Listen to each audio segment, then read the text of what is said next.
Hey everyone, this is Prince Watercress, and welcome back to Let's Play Streets of Rage 2!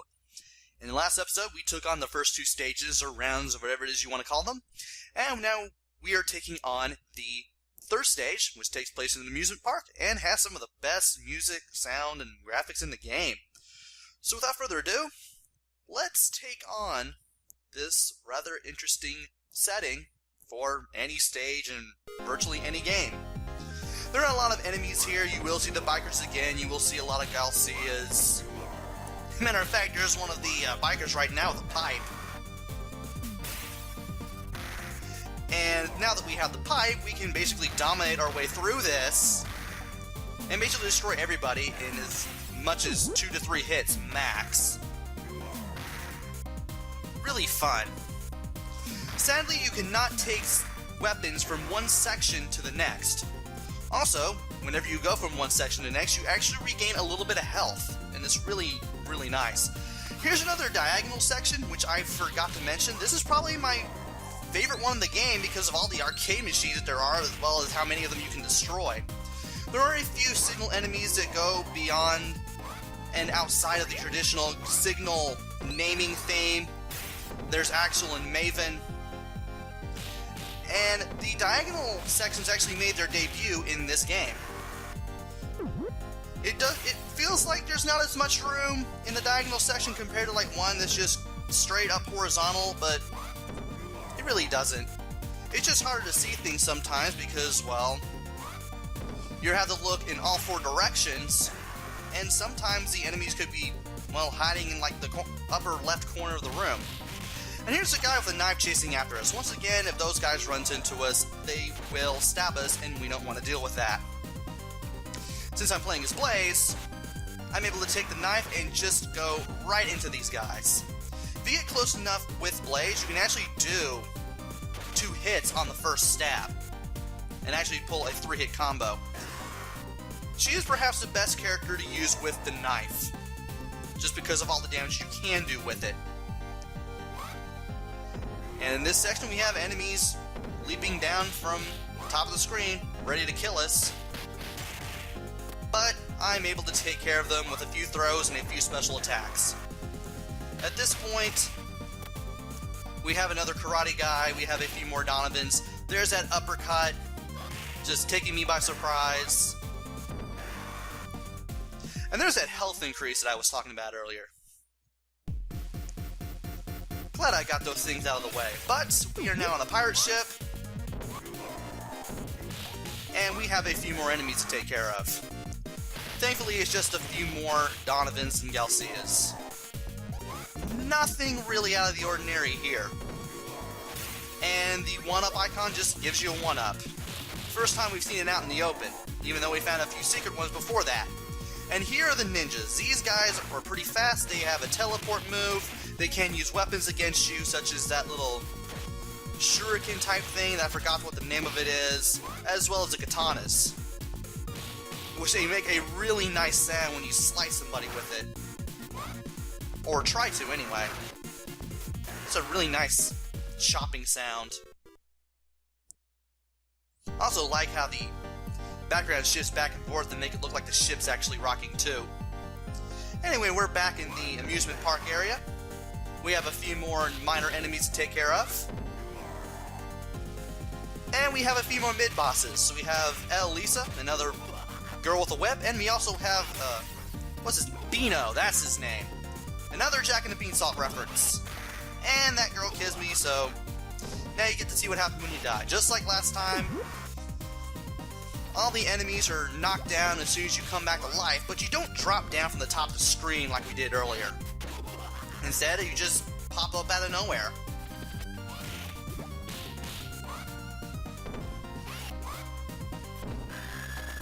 These guys can fight you from a fair distance, so you want to stay close to both of them, especially Beano here, because Beano can be very, very annoying. And I just managed to pull a surprise suplex on him. I didn't expect to grab him, but, well, I did. And then here's the final section of Stage 3, which is the alien house. You'll see a lot of characters and silver and white, which is perhaps my personal favorite out of all the color schemes for the enemies. Primarily because of all the purple. And the fact that it goes well with white in this case. We have Jonathan's, we have Brand's, we have purple signals. They will pop out from the foreground here, so you better be careful. Thankfully, it is easy to memorize this area to the point that you will know when all the enemies will show up. And I stop every now and then, not only to see if the enemies will show up, to keep myself from going too fast, because Blaze is a pretty fast character. And you're probably wondering what that sound is. Well, you're gonna find out soon enough. And there it is. That is Vahelitz, the mini-boss for the alien house. If you go right below where Vahelitz is standing and press B, you'll find an extra 1-up. And again, that one is also easy to miss. Anyway, to defeat Vahelitz, you'll want to use some aerial attacks. Preferably the aerial chop, your down plus B attack in midair, because that way you'll kind of have better control of what you're doing, and it's probably a better option for you because it actually does more damage, I think, than your usual running jump attack. There's another ninja. They also show shurikens too, and they can be annoying just on that front alone. Inside is a turkey, inside one of those little eggs that you can break down to find a bunch of items, and there's Zamza. You want to stay on the move against Zamza unless you have the sword. In that case, wait for him to get towards you, and then just slice him whenever possible. Be sure to use aerial attacks on him too. If you do manage to grab him, be sure to do his damage as quickly as possible, or else he'll hit you out of that grab. You also want to keep a fair distance away from him too, so he doesn't do this little spinning uppercut move, which can take a fair amount of damage. He can also claw at you as well. In addition to all the charging moves, it's the slide and the spinning attack. Anyway, it's now time for round 4, and we are now in the stadium. I'm taking my time here because I want to break that garbage can and get the pipe. Pipe is very useful against the blue signals, which are very, very fast and very aggressive compared to yellow and red signals. And here's another guy with a knife, another Galcia. Some of the Galcias in this section will have slightly more life than others, and as a result will not go down with one hit of the pipe. So you definitely want to keep that in mind and just pay attention to all the health bars of these enemies, so that way you can be able to crowd control as easily as you can, regardless of whether you have a weapon or not. I also like the fact that you can see the amusement park from round 3 in the background there. Provides some rather nice continuity.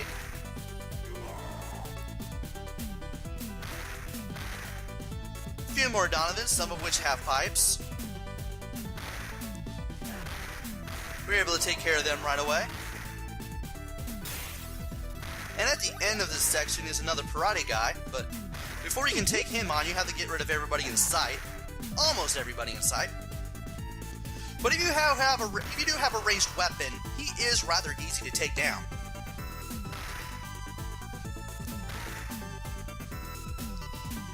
And I thought I could take that guy down from off screen, but apparently I could not. And I hate that stupid jump kick too.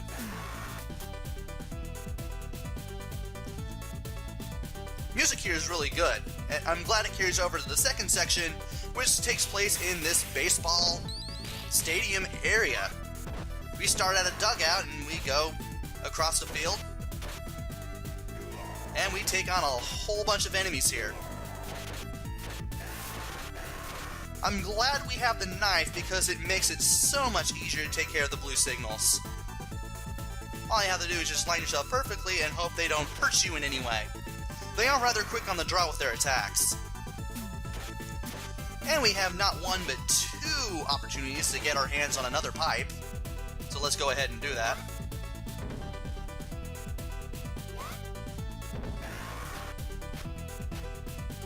And I tried to grab the knife there, and thankfully I was able to do that. And I throw it at the guy just to finish that off quickly. You definitely don't want to go as fast as I am in later difficulty levels because, well, it is possible to run into a lot of enemies on harder difficulties.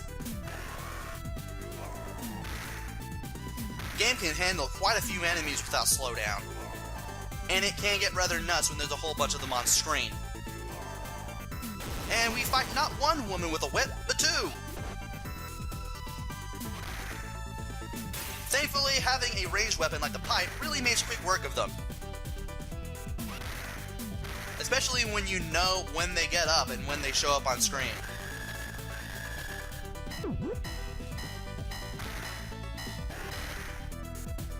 We don't have that much farther to go, and because of that, well, we're gonna reach another mini-boss soon, and there is home plate on the ground there, and, well, something's gonna happen there if you can't get your video game logic straight, because, well, guess what? Something's going to happen there. You're gonna see what it is soon.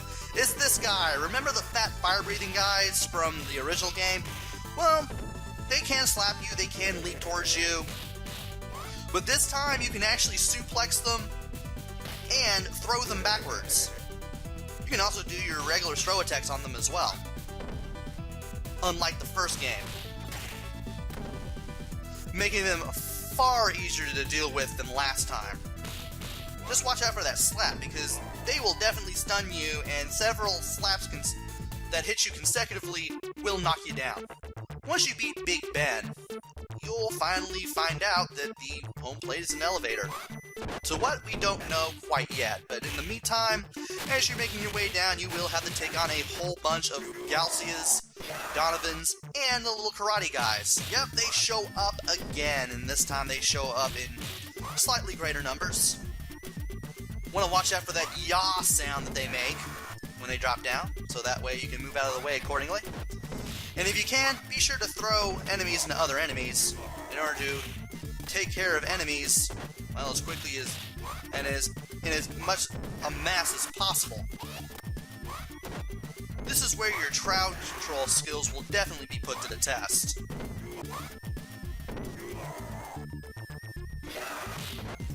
And I didn't avoid that guy. I'm dumb. But I am able to hit all 5 of these guys at one time, so that was some pretty good planning on my part. And if you can keep both of these guys in the same area, it helps a lot. And thankfully I was able to finish those guys off at once, simultaneously.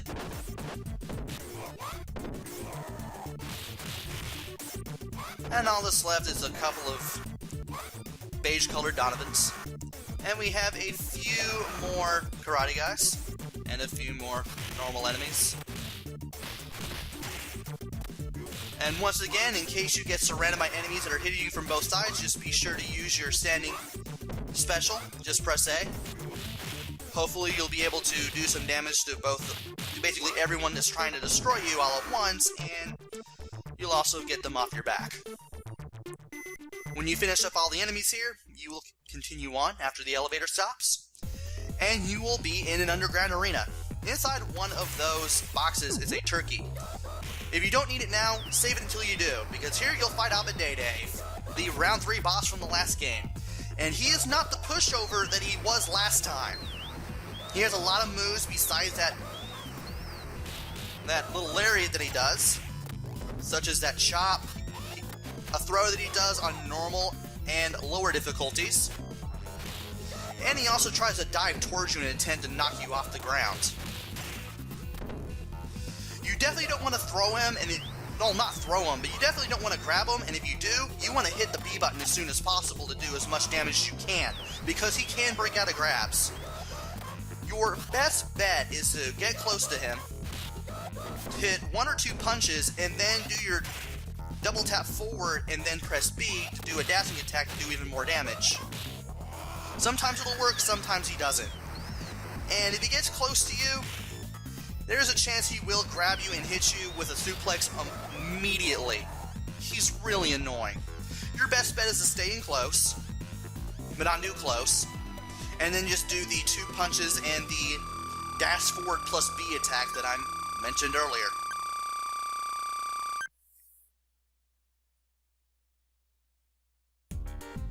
Up next is Stage 5. It will take place on a cruise ship of some sort, but that will have to wait until the next video.